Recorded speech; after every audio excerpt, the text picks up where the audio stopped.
என் தேசை எல்லை எங்கும் அப்பானை ஆள வேண்டும். என் தேசை எல்லை எங்கும் அப்பானை ஆள வேண்டும்.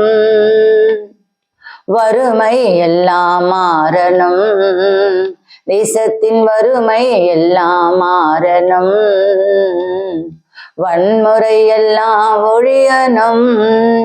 இயேசுவின் நாமத்தினால நாளிலும் கூட இந்த சேனல் மூலமா கர்த்தருடைய பிரதான கிருபையினால உங்களை பார்க்கும்படி, உங்களோடு இணைந்து ஜெபிக்கும்படி தேவன் பாராட்டின கிருபைக்காக நான் நன்றி செலுத்துகிறேன்.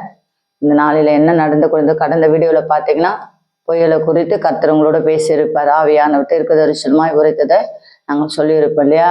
தமிழ்நாடு முழுவதும் வெள்ளத்தினால பாதிக்கப்பட்டிருக்கிறாங்க. எத்தனையோ ஜனங்கள் இந்த நாளில ரொம்ப ஆளாயிருக்கிறாங்க. சொல்ல முடியாத இடத்துல பாதி இடங்கள்ல தண்ணி வெள்ளம் ரொம்ப நிரம்பி இருக்கிறதுனால வீடுங்க, சில பொருள் தேவைகள் எல்லாமே சேதாரமா இருக்கு. இந்த நாளை பேர்பட்டவங்களுக்காக, நம்ம தமிழ்நாட்டுக்காக ஒரு 20 நிமிஷம் உங்களோட இணைந்து ஜெபிக்கும்படி தேவன் தந்தார். சேர்ந்து ஜெபிப்போம். ஸ்தோத்திரிக்கிறோம் ஆண்டவரே, நாங்கள் துதிக்கிறோம் ஐயா. எங்களை தாழ்த்து வெறிமாக்கி வர சுவாமி, இந்த நாளுக்காக நாங்கள் நன்றி செலுத்துகிறோம் ஐயா. தமிழ்நாடு முழுவதிலும் ஆண்டவரை ஸ்தோத்திரிக்கிறோம்.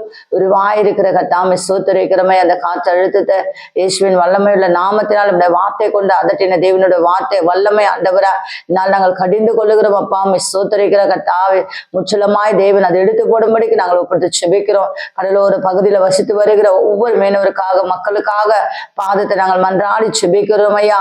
என் தேவன் மனமிறங்கும்படிக்கு ஆண்டவரை, எந்த சேதாரமும் எழும்பாதபடிக்கு ஆண்டவரை, அப்பாமை ஸ்தோத்திரிக்கிற அழிவுகள் எழும்பாதபடிக்கு சுவாமி தேவன் தேசத்தை பாதுகாத்துக் கொள்ளும்படிக்கு ஒப்புது செபிக்கிறோம் ஐயா.